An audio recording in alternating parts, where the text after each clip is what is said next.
Cristo, aquele que vive em para você. Irmãos, abra suas Bíblias no Evangelho de Jesus segundo escreveu São Mateus, capítulo 5.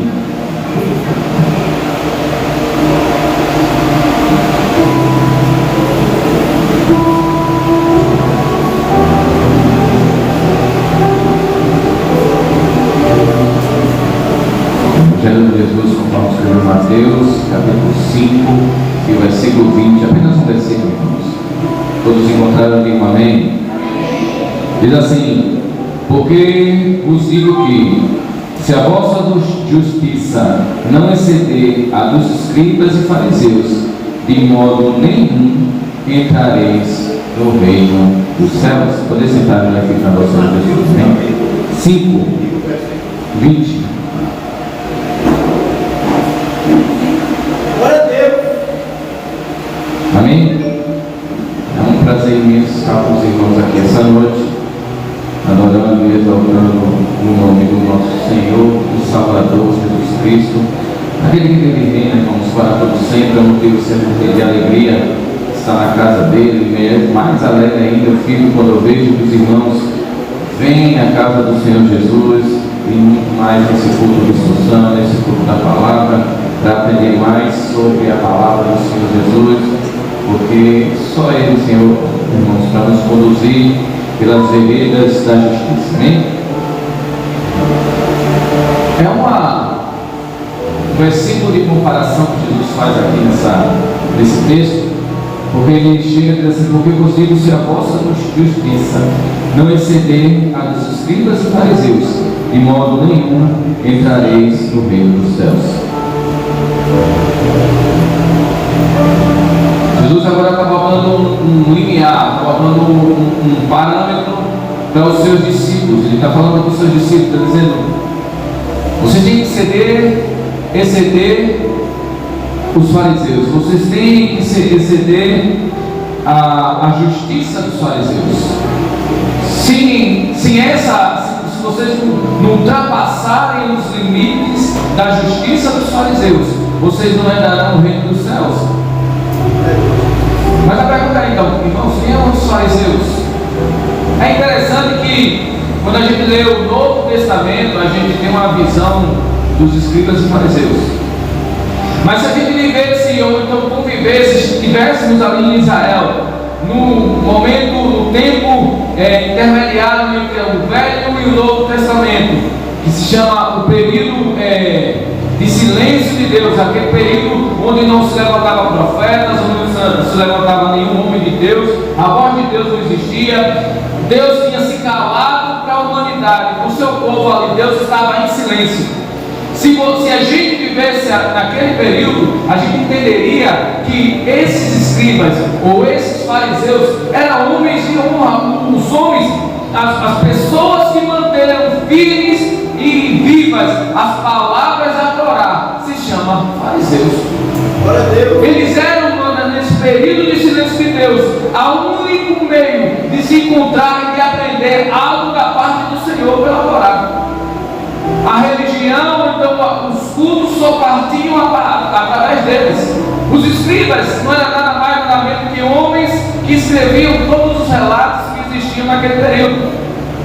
Mas os fariseus eram homens religiosos que eles tinham a função de manter viva a chama da adoração a Deus. Aí você me pergunta, então peraí, então o que aconteceu desse período até o período que Jesus se levanta no seu ministério? A verdade é que nesse período os fariseus se perderam no caminho. Nesse período, por esses períodos, os fariseus, eles deixaram o verdadeiro amor lá com Éfeso e se embriagaram com as coisas do mundo. Então a sua justiça era baseada em aquilo que os outros olhavam para ele. A sua justiça era baseada naquilo que alguém ia achar dele. A sua justiça era baseada naquilo que alguém ia dizer a respeito dele. Porque Jesus, quando está ensinando, ele está ensinando algumas coisas que a gente vai ver. Mas Jesus está ensinando como não ser como eles. Glória a Deus, aleluia. Pode analisar Mateus 5. Ele está ensinando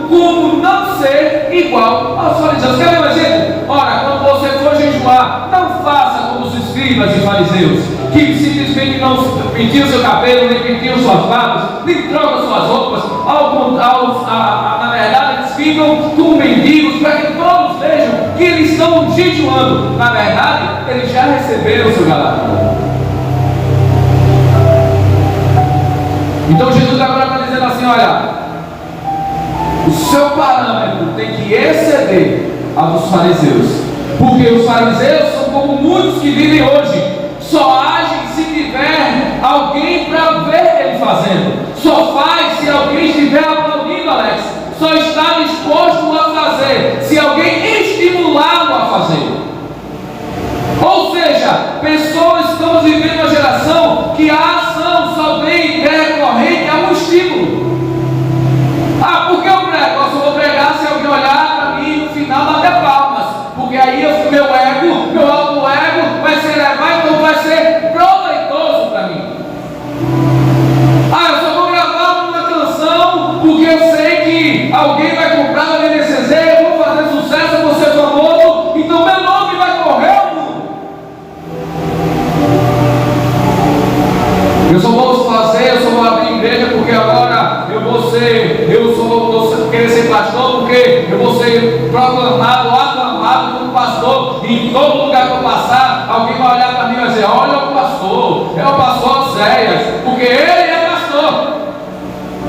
E isso vai me massagear o meu ego, então vai me fazer bem, eu vou ser reconhecido e reconhecido por onde eu passar. Ações de fariseus. A instrução que eu venho para trazer para os irmãos essa noite se chama ação, reação e reciprocidade. Repita comigo: ação, reação e reciprocidade.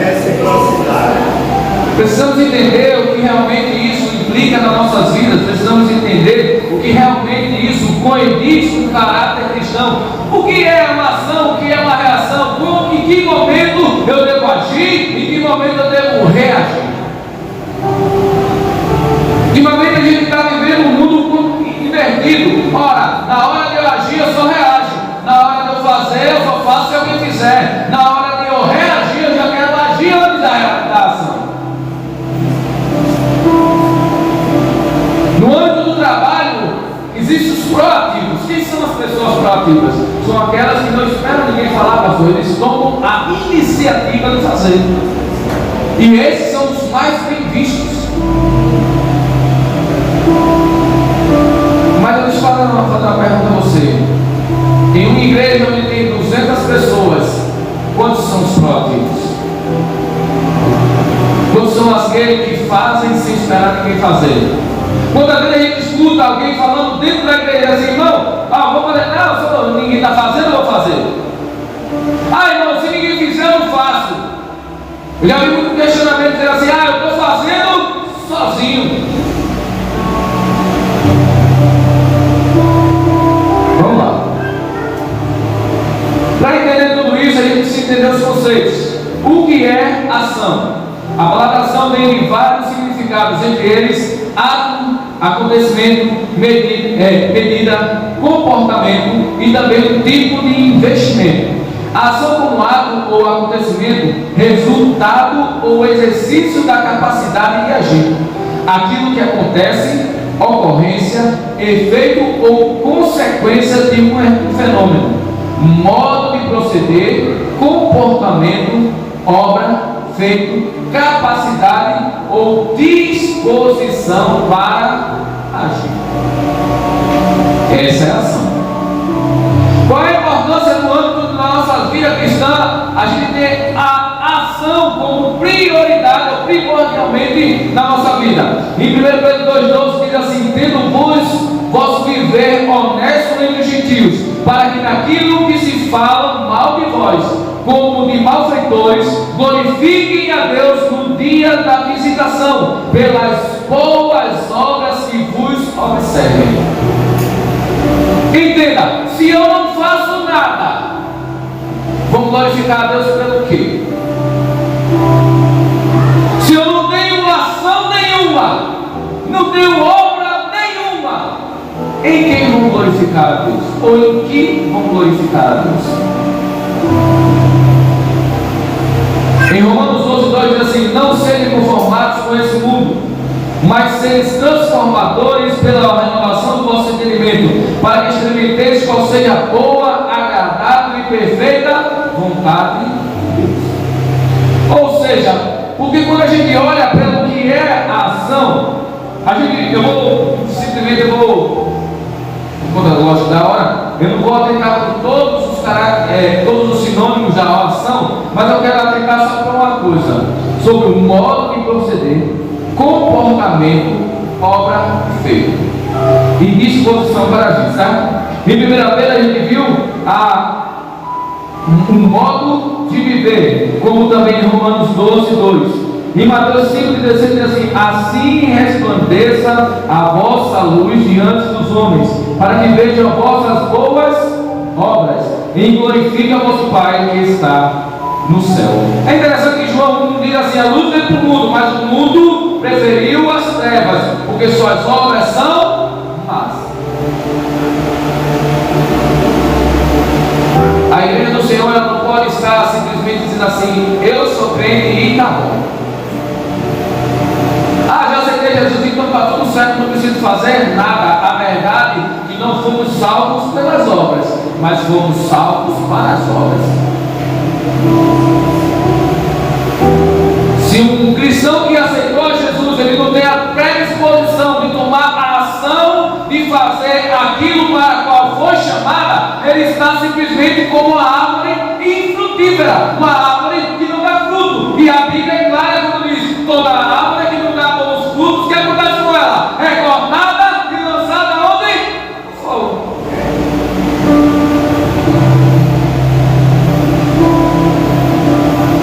Como é que está a sua árvore? Será que está só com folhas verdinhas?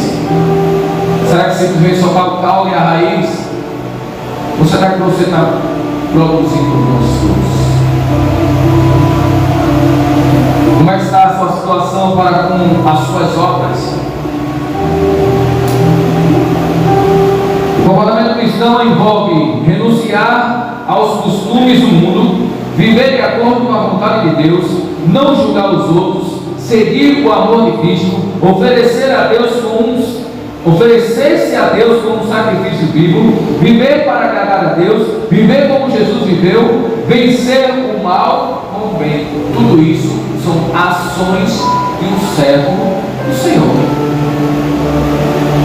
E isso é interessante porque às vezes a gente está esperando alguém mandar a gente ser isso. Preste atenção. Às vezes a gente fica na igreja e diz assim: eu só faço se Deus falar comigo. Ou estou errado? Aí você vê o pastor lá dizendo assim: não, a gente está precisando disso, a gente precisa fazer isso, fazer aquilo. Aí você está aqui, ó: se Deus falar comigo, eu faço. Se Ele não falar, eu não faço. Ou seja, eu estou indo de ser, em vez de eu ser agente, eu estou sendo reagente. Aí Deus tem que me mostrar. Aí Deus está falando para o pastor: não, mas Deus tem que falar de novo, tem que confirmar o que Ele falou. Aí Deus fala uma vez, mas aí você tem que esperar Deus falar de novo, porque Deus tem que confirmar, ou então chamar testemunhas para provar que falou com você.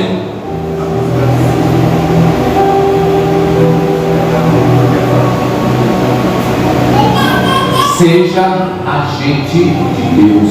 O agente de Deus, ele não é um reagente que espera alguém mandar fazer. Não, é interessante que Isaías está tendo uma visão do céu. Ele está vendo o trono do Altíssimo.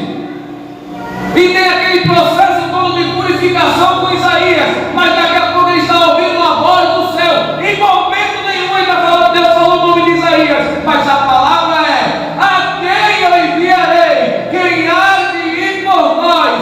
Ou seja, havia uma necessidade de um profeta para Deus.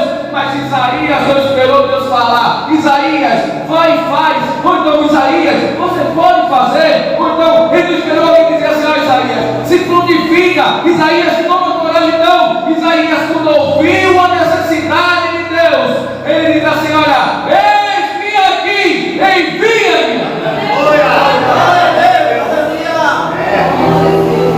Nesses últimos tempos, Jesus está procurando Isaías, que não espera se alguém vai fazer ou se vai deixar de fazer. Ele vai dizer assim: olha, mesmo que não tenha ninguém para fazer, eu estou aqui, então já apareceu quem faça. Olha! Independente se A ou B está fazendo, se um ou dois estão fazendo, se só tem a mim para fazer, é só eu e Deus que iremos fazer.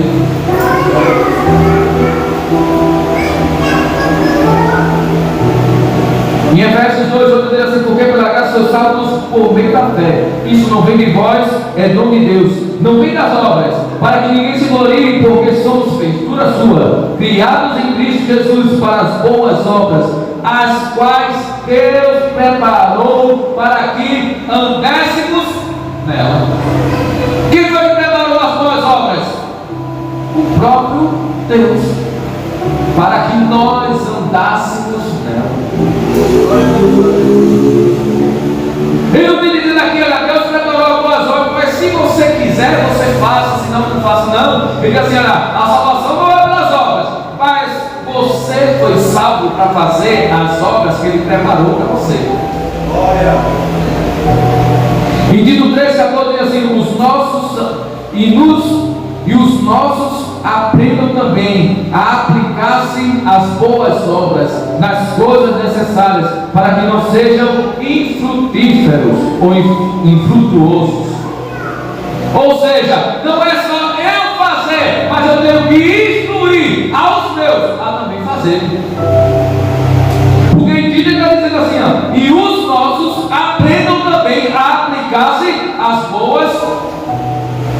Quando os pais estão fazendo, e estão esquecendo que devem ensinar os filhos também a fazer. Quando os pais e mães estão fazendo, e só eles fazem, só eles praticam, só eles buscam, e esquecem de ensinar os filhos a fazer. Só os pais que oram, só as mães que oram, e os filhos não oram nada. Eu vou para a igreja e o menino fica em casa. Tá, fica em casa, não pode ir para a igreja, não, irmão.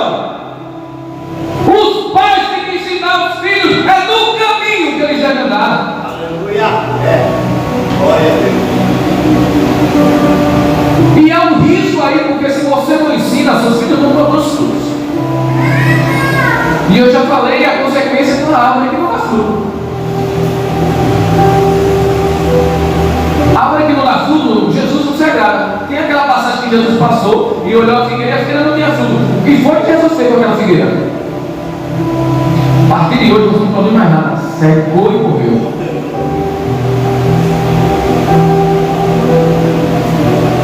Ensine os seus a produzirem bons frutos. As boas obras são a consequência da salvação e não a justificativa. As boas obras são um sinal de fé sincera e agradecida. As boas obras são a evidência da salvação e não a causa dela. As boas obras são atitudes, frutos e vida de cada pessoa que torna possível dizer: eis um autêntico cristão. Em Lucas 6,43 diz assim: porque não há boa árvore que dê mau fruto, nem uma árvore que dê bom fruto, porque cada árvore se conhece pelos seus próprios frutos, pois não se colhe figo do espinheiro, nem se virimam uva nos abrolhos. Em Mateus 7 diz assim: porque seus frutos os conhecem, por seus frutos o conhecereis. Porventura, colhem-se uvas do espinheiro ou figo dos abrolhos? Assim toda árvore boa produz bons frutos, toda árvore má produz frutos maus. Não pode a árvore boa dar mau fruto, nem a árvore má dá frutos bons. Toda árvore que não é bom, que não dá bom fruto, corta-se e lança no fogo. Porquanto pelos seus frutos os conhecereis.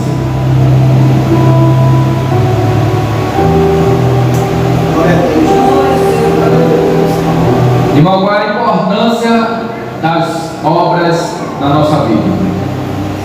É tão importante essa questão das obras, porque sem obra a fé é morta. Você consegue entender que só existe uma coisa que mata a sua fé? ou então que faz com que sua fé perca o valor, se chama obras. A fé sem ação não existe. A fé sem obras é morta em si mesmo.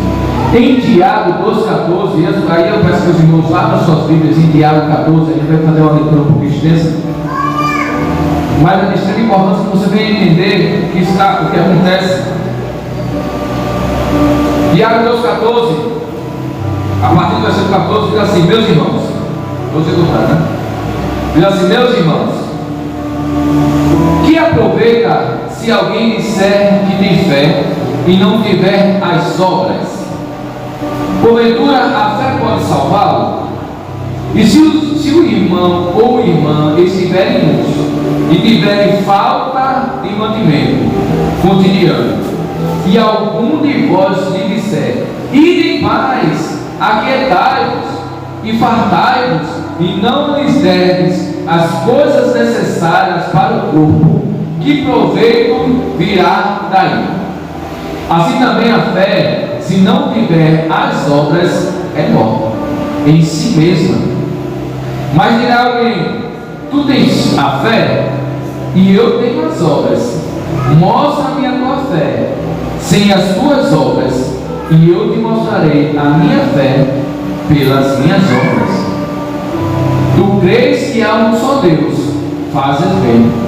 Também os demônios o creem e estremecem. Mas o homem vão, ó homem vão, queres tu saber que a fé sem as obras é morta? Porventura o nosso pai Abraão não foi justificado pelas obras quando ofereceu sobre o altar o seu filho Isaque?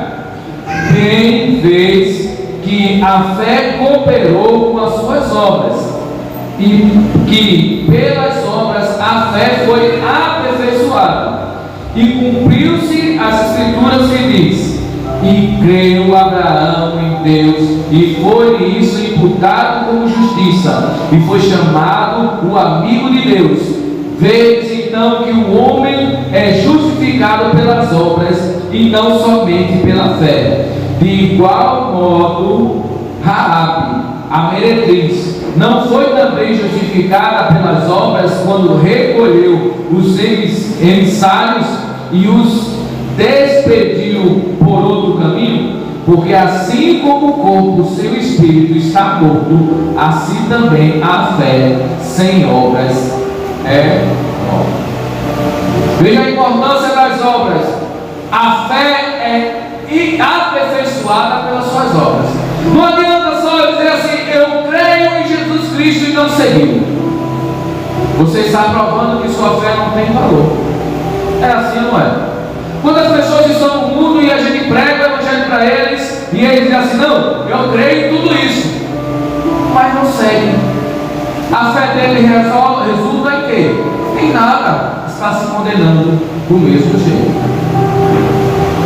Da mesma forma, nós que estamos na casa do Senhor, estamos servindo a Deus, fazendo parte do corpo de Cristo, se não transmitirmos a nossa fé pelas obras, não serve de nada a nossa fé.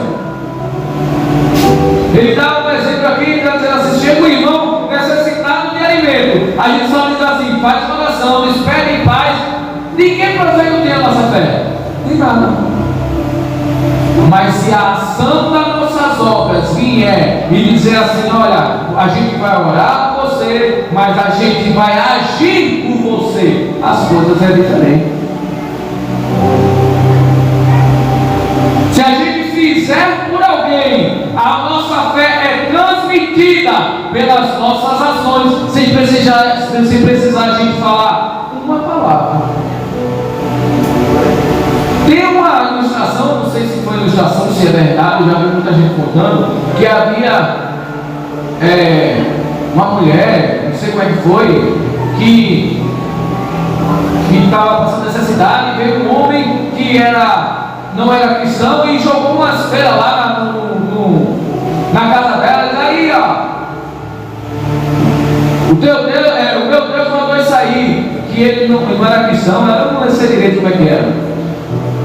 Mas aí ela respondeu uma coisa bem interessante a ele, assim: pois é, quando meu Deus Deus quer usar, Ele usa até o Satanás. Ele usa até o inimigo. E os filhos da luz? Como é que vai provar a ação misericordiosa do Criador que salvou ele para a eternidade? Pelas obras. Como é que é por isso que Jesus diz assim: é necessário que vocês sejam um, para que o mundo veja que o Pai o enviou. Mas o um não é só se apertar, não é se confraternizar, não. É atender a necessidade um do outro. É quando vê o irmão sofrendo ou padecendo necessidade, a gente se juntar e ir lá e tomar a ação de ajudar. Porque assim a fé da gente se fortalece e aquele outro que está do outro lado vai ver que é um Deus no céu que cuida dos seus. Glória a Deus, glória.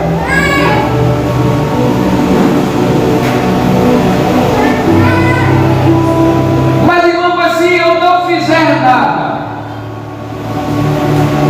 tem algum problema se eu simplesmente for crente e não tomar ação nenhuma? Eu não ajudar ninguém, eu não fazer nada em prol de ninguém, eu não ser ajudador de ninguém. Se eu não fizer nada, está tudo certo. Você sabia que a negligência da ação é pecado? Abra aí, Tiago capítulo 4, versículo 17.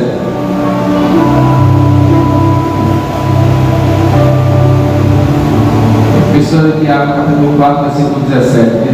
Diz assim: aquele, pois, que sabe fazer o bem e não o faz, comete pecado. Você observa o risco de você não ser um agente de Deus. Se você sabe fazer o bem e você não faz, você comete pecado. Ah, irmão, eu sei que eu tenho que ajudar alguém, mas eu não vou ajudar, não. Deus vai agir, Deus vai levantar outro para fazer. Pois é, Deus levanta outro e ajuda, e você fica onde?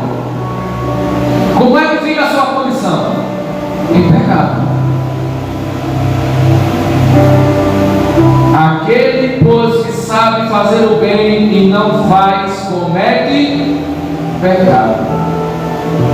Quando eu olho para o homem Jesus que andou na terra, ele nunca deixou de agir em prol de ninguém. Nunca!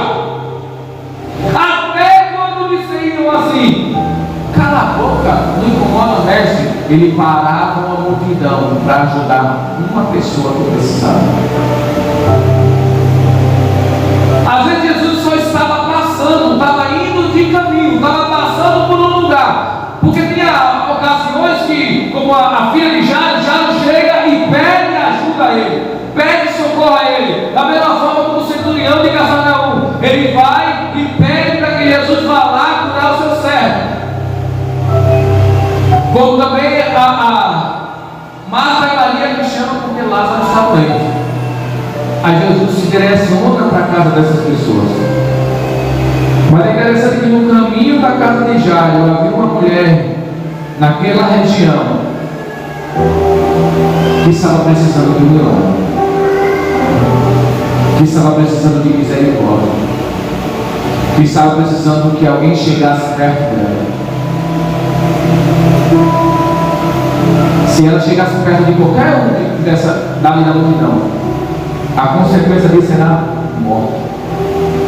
A ação que eles iam tomar era matá-la, porque a lei dizia que qualquer pessoa que tivesse um fluxo decorrente de sangue e tocasse em outra pessoa, essa outra pessoa ficava impuro. E se essa pessoa deixasse o outro impuro, ela era réu de juízo de morte. Aí Jesus para a multidão novamente e diz: espera aí, eu tenho uma ação para fazer aqui.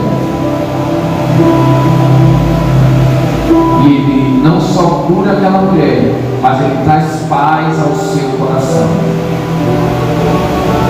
Mulher, vai em paz e seja curada desse mal. Jesus é aquele que está passando no caminho de Betesda e está uma aleijada lá, há muitos anos está lá.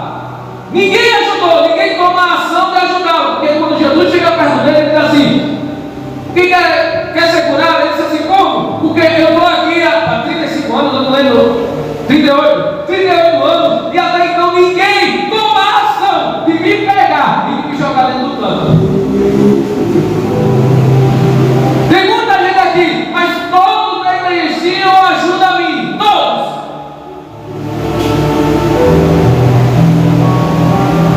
Mas se chegar como na vida daquele aleijado, que ele não negligenciava a sua ação, ele dizia assim: olha, quer ser curado? Não, então levanta, toma a tua cama e anda.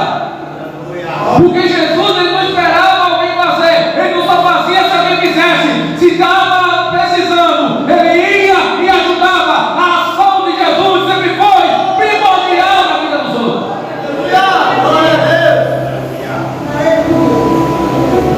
Então devemos aprender com Jesus. Não espere alguém mandar você fazer. Não espere alguém fazer para você também fazer. Ei, seja agente de Cristo na terra.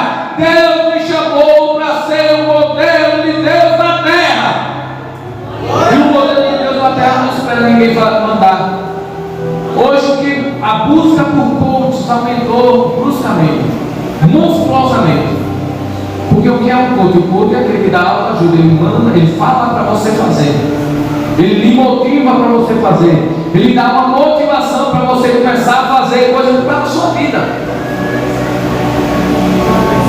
Mas maior do que tudo isso é aquele que lhe chamou para boas obras. Ele já lhe deu a função, ele já deu a preparação. Aquilo que você não consegue, ele faz por você. Mas aquilo que você consegue fazer, ele está aguardando a sua ação.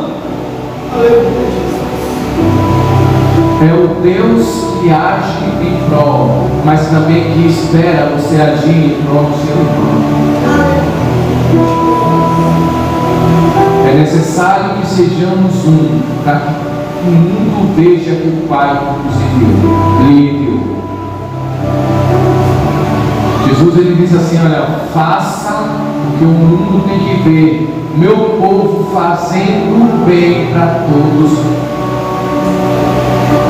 Façam porque o mundo tem que ver que há bondade no ser humano, porque eu estou transformando e fazendo uma grande obra todos os dias na vida de alguém. Façam porque o mundo tem que ver que na salvação, no Evangelho, na restauração, no poder transformador do Espírito Santo, há transformação de caráter. Se você não fazia, você passa a fazer. Se você não era, você passa a ser.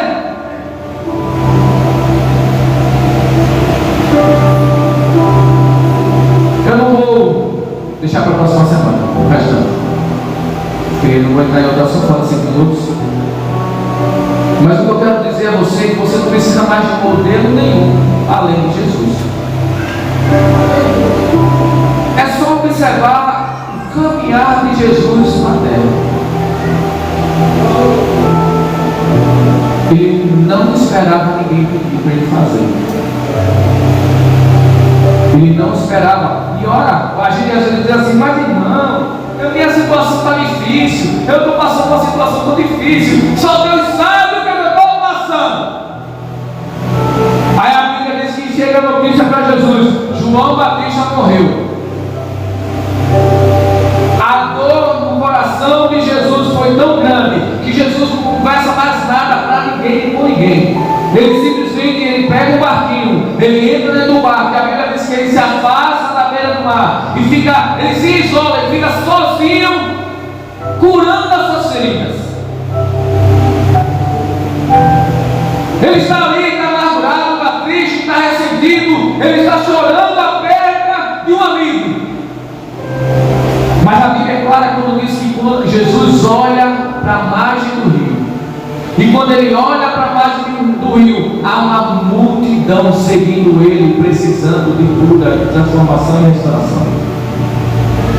E agora Jesus pega as suas feridas, as suas dores, deixa de lado e diz assim: as minhas dores cuido eu depois, porque é uma grande obra para fazer na margem, há uma grande obra para eu fazer, eu tenho que agir em prol da vida desse irmão. E a Bíblia diz que Jesus pega o barco e volta para a margem, e naquele dia muitos foram curados, renovados e transformados pelas ações de Jesus. O Porque Jesus não olhava só para si. Porque eu não estou podendo, porque eu. A Bíblia diz assim: nos últimos dias haverá tempos trabalhosos, porque levantarão pessoas amantes de si mesmo. Sabe o que é um amante de si mesmo? Primeiro eu, segundo eu, terceiro eu, quarto, quinto, sexto eu. Certo, eu coloco Deus porque eu tenho que fazer alguma coisinha para ele. Mas meus irmãos, só se eu tiver tempo. Então que a gente aprenda com as Escrituras a ser agente de Deus. Haja, não espere por ninguém. Faça aquilo que Deus lhe chamou para fazer.